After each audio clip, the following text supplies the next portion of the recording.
Hi guys, Daniel here and welcome back to another video on our channel. And as you can see, we're doing a little bit of baking. We're making a few cupcakes today on a Saturday. We are making carrot cake cupcakes, if you must know, and we're using the Sage Smart Oven air fryer. This is what they look like.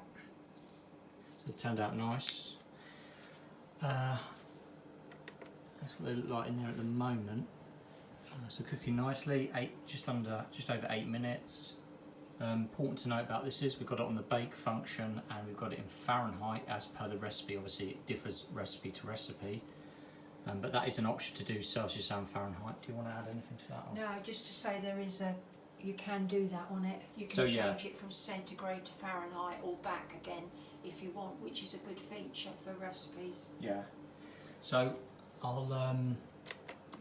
the second part of this video will be with us taking them out, just to show you that you can do pretty much anything in this thing. We do a lot of baking and everything turns out really nice. Thanks for watching. Hi, welcome back to part 2 of this video. It's now finished. The display's gone a nice light blue colour. It was on 20 minutes, 350 Fahrenheit as according to the recipe. Let's just show you the results. So that's what you can expect. They've all been cooked evenly.